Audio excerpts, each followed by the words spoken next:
Now, everybody has a bad habit, Warrick. So what would be your most annoying habit that you think you annoy others with? There's got to be something. But this is the problem. See, maybe I don't know what my annoying habits are. Perhaps I should be asking you what my annoying habits are, considering you get locked in a studio with me every week. There must be something that you know would annoy other people. I don't know. Okay. These are hard for you, aren't they? Because I'm just like, I'm the model citizen. You're so perfect, yes, Warrick. You're so perfect. Maybe that's my annoying habit. Welcome to the Tradies Business Show, helping you get off the tools and into true business ownership, so you can spend more time doing the things that matter most. Now, here are your hosts, Warrick Bidwell and Michaela Clark. And welcome to another episode of the Perfect Tradies Business Show. Tough being at the top, isn't it? Now, I didn't believe him that he couldn't, so I made him text his partner, so at least we had something, and she came straight back. Oh, man, it She was didn't even like, have to think I about don't it. think I actually finished pressing send, and it was bang, there's my annoying habit. Which is? My use of analogies. And now every listener is going to go insane listening to our episodes. Like, he goes, was it with another one of his analogies? Yeah, you do. Stop it. You do use a I lot. love a good, illustrative story. But they're such great teaching tools, don't you You're think? getting all excited. I'm trying to think of an analogy for my use of analogies. Yes, I do think it can get on people's nerves a little bit. But you know what? That would be like... No, I won't do that. So welcome to the Tradies Business Show. Great to have you with us. And something else that gets on people's nerves. Well, About me? No, Oh. just generally. I was getting all worried then. No. Oh, there's lots of things. Now's not the time and place. Is margin versus markup. Oh. Do you see what I did there? It gets on my nerves. Yes, markup and margin. Nice segue, Michaela. Thank you for rescuing me from being crucified on this episode about my use of analogies. I have to say, though, just a warning, if you're listening to the show, There's going to be a few in this I one. may isn't there? use an analogy in this episode to demonstrate the difference between margin and markup. Okay? Okay. So, markup, margin, markup. Aren't they the same thing? Yes. What? They're not? No. Oh. You're really bad at doing that. Oh, fake surprise thing. Anna?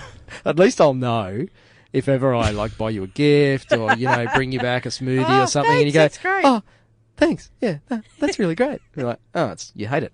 So margin and markup, it confuses the crap out of a lot of people, and I have to say it's sometimes a bit hard to explain it to people as well when they So don't why get don't you it. use an analogy? I'll give it a go. So there was this elephant, right?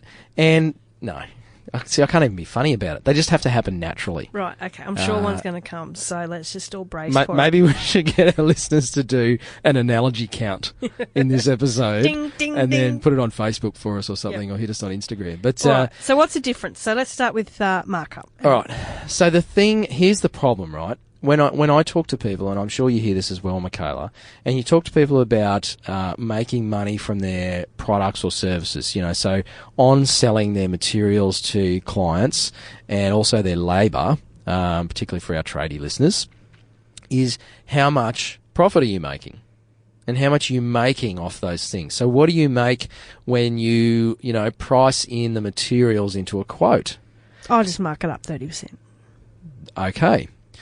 The problem here is that what a lot of people think is if you add 30% to the cost price of that electrical wire, that you're making 30% on your materials, right? Yeah, it's 30% profit. And that's the language that a lot of tradies use with me is, and I had this conversation with a mechanical workshop that I wingman for, where the service manager said, "Yeah, well, we make 100% on our parts, on these particular range of parts, right?"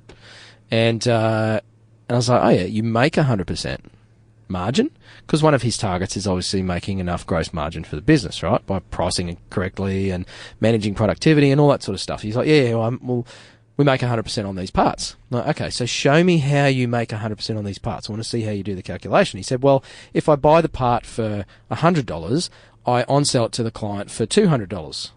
So I make 100%. I'm making double what I pay for it, right?" So, he makes $100 on that part. Now, by the way, I'm just making these numbers up, so don't think that your mechanic is necessarily making 100% on parts when they're on selling them to you. It's not that good, unfortunately.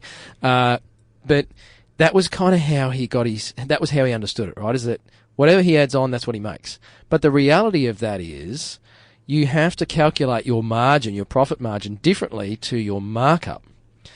Margin is what's left out of the sell price after you pay for the parts, right? Now, the example I just gave is going to confuse a lot of people because it does work out. So if you make $100 on selling a $200 part, what's your margin, Michaela? Oh, sorry, I tuned out. All right. 100%. No, it's 50%, right? Because you sell the part for $200, right? Yep. It costs you $100, so you make a profit of $100 on a $200 sale price. So 50%. Yep. So you've got a 50% margin. Now, this guy's margin target, again, I'll use a number that's reasonably accurate, is 75%. He can't see how he's going to hit that because he's already making 100% and he's still not hitting his margin. So he's actually trying to tell us that the computer's broken and that the bookkeeping system is wrong. But he's like, but I'm making 100% on parts. How come I'm not hitting my 70% target? It's like, because you're only making 50% margin, right? Profit margin. Yep. So your profit margin is expressed as a percentage of the sale price. So listening to this episode, guys and gals, your profit margin, now you can call that gross profit, you can call it margin, you can call it GP, I don't care what you call it, but the bit that's left over is expressed as a percentage of your sale price. So if you sell the thing for $200, it costs you $100, you've made $100 profit on that part, that's only 50% of the sale price. Now, it gets much more complex than we're going to be able to cover in today's episode, but basically, if you are trying to make a 70 or 80% gross margin in your business, because that's what your accountant or your business coach or your wingman told you that you need to be doing to hit your goals, then you're going to have to mark up those things by more than the 100%, because you're not making 100% on those parts. You're only making 50%. So let's I'm not going to use an analogy, but yet let's use a specific example here. So let's say your target gross margin is 75%, which for a lot of trade and service businesses is a pretty good gross margin to be aiming for. Now, when I talk about gross margin, I guess just let me explain. Gross margin is the profit you make before all of your fixed overheads. So before rent and vehicle expenses and insurances and fixed wages for staff members and all that sort of stuff. Yep. So gross margin is simply the amount on your invoice less the cost of materials. So less cost of sales, for example? Yes, cost of sales is Okay. what you might see it referred to as on your profit and loss if you ever look at it.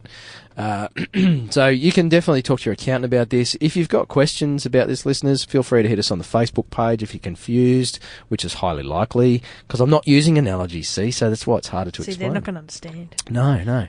But let's say that your target gross margin is 75%. So for every $1,000 that you invoice to clients, you need to make $750. Yep. And that's what you then go and pay wages and electricity and rent and all that crap with, okay? Yep. So that's a 75% gross margin. So let's take that same $100 part, right? Yep. If you need to make 75% margin on that part, that's profit margin, then you need to sell that part for $400. Right. Right? Yep. Because so 300% increase. 400% markup. Yep. Right? So just like we were saying before, if you sell it for $400, it costs you $100 to buy it, your profit on that part is $300. Yep.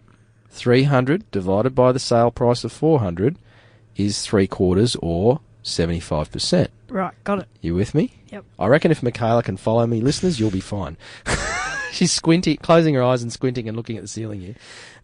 So the markup, though, is not 75%, it's not 100%, it's not 25%.